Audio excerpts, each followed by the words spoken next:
السلام علیکم ورحمۃ اللہ وبرکاتہ۔ بسم اللہ الرحمن الرحیم، الحمد للہ والصلاة والسلام علی رسول اللہ وعلی آلہ واصحابہ اجمعین۔ خواتین و حضرات، میرا موضوع ہے نماز کا بیان، پارٹ نمبر 29 یعنی 29۔ جب ہم نماز کے لیے کھڑے ہوتے ہیں تو اللہ اکبر کہنے کے بعد ہاتھ کس طرح باندھنی چاہیے اور کہاں پر باندھنی چاہیے، ان دو مسئلوں پر آج کے درس میں انشاءاللہ ہم گفتگو کریں گے۔ تو ہاتھ کہاں باندھنا چاہیے؟ کچھ لوگ سینے پر ہاتھ باندھتے ہیں، کچھ لوگ پیٹ پر ہاتھ باندھتے ہیں، اور کچھ لوگ ناف کے نیچے ہاتھ باندھتے ہیں۔ اس میں کون سا طریقہ صحیح ہے؟ تو دیکھیے، اس کا جواب حدیث کے اندر موجود ہے۔ صحیح ابن خزیمہ حدیث کی کتاب ہے، صحیح ابن خزیمہ، حدیث نمبر 479۔ وائل بن حجر رضی اللہ تعالی عنہ کہتے ہیں، صلیت مع رسول اللہ صلی اللہ علیہ وسلم ووضع يده اليمنى على يده اليسرى على صدره۔ وائل بن حجر رضی اللہ تعالیٰ عنہ کہتے ہیں کہ میں نے نبی کریم صلی اللہ علیہ وسلم کے ساتھ نماز پڑھی تو دیکھا کہ آپ نے دائنے ہاتھ کو اوپر رکھا، بائیں ہاتھ کو نیچے رکھا اور اپنے سینے پر ہاتھ کو رکھا، علی صدرہ، صاد را، صاد دال را، صدر، صدر کا مطلب سینہ، آپ کہیں بھی ڈکشنری میں دیکھ سکتے ہیں۔ تو علی صدری، اپنے ہاتھ کو سینے پر رکھا، یہ ایک حدیث ہو گئی۔ اور ابن خزیمہ رحمہ اللہ نے اس حدیث کو صحیح قرار دیا ہے۔ ایک دوسری حدیث ہے مسند امام احمد کے اندر، اور حافظ ابن عبد البر اور شیخ علامہ شمس الحق عظیم آبادی نے اس حدیث کو صحیح قرار دیا ہے۔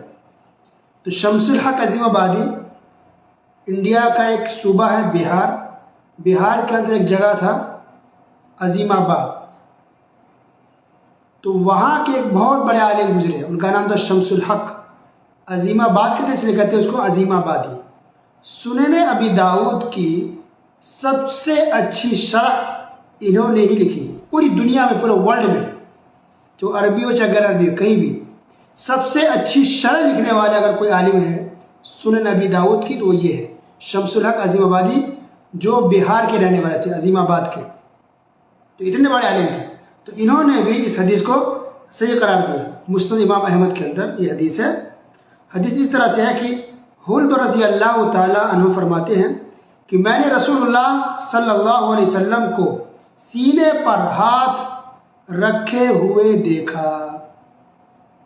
نبی کریم صلی اللہ علیہ وسلم جب نماز پڑھ رہے تھے تو انہوں نے دیکھا کہ نبی کریم صلی اللہ علیہ وسلم سینے پر ہاتھ رکھے ہوئے، ناف کے نیچے نہیں، پیٹ پر نہیں، بلکہ سینے پر، سینہ پر ہاتھ رکھے ہوئے۔ اسی طرح تیسری حدیث یہ بھی صحیح ابن خزیمہ کے اندر ہے، حدیث نمبر 480۔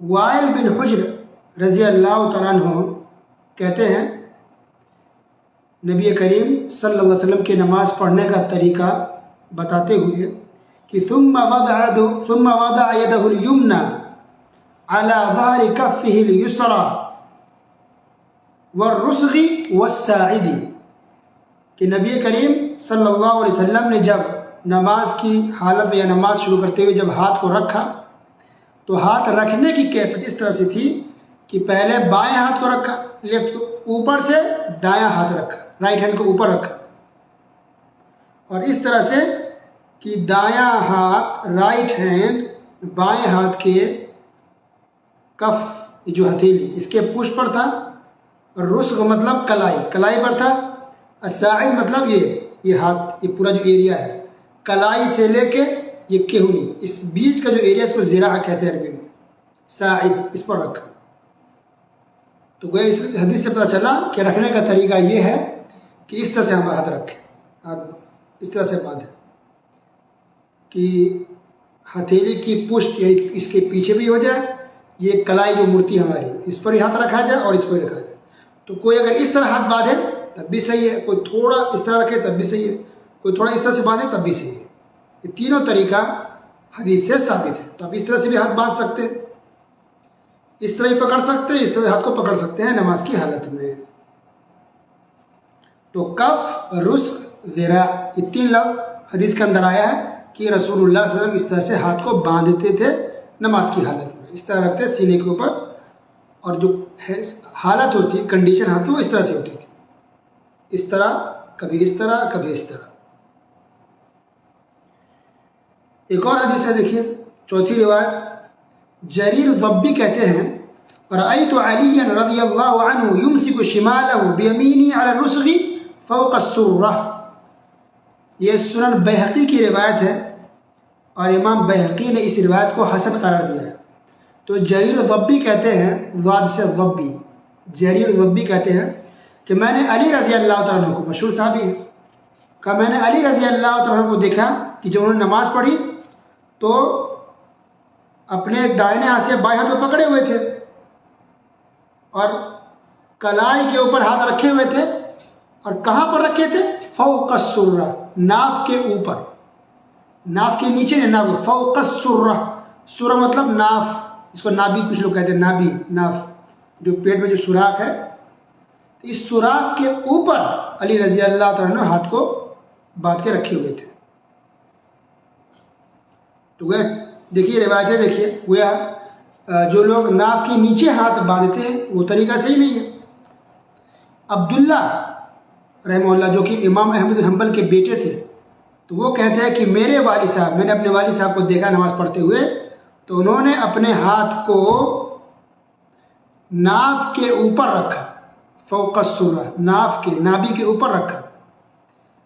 یہ بات ہے مسائل امام احمد کی کتاب ہے، اس کے اندر صفحہ نمبر 62 کے اندر، یعنی جس کی طرف حنبلی مسلک جو لوگ مشہور ہیں.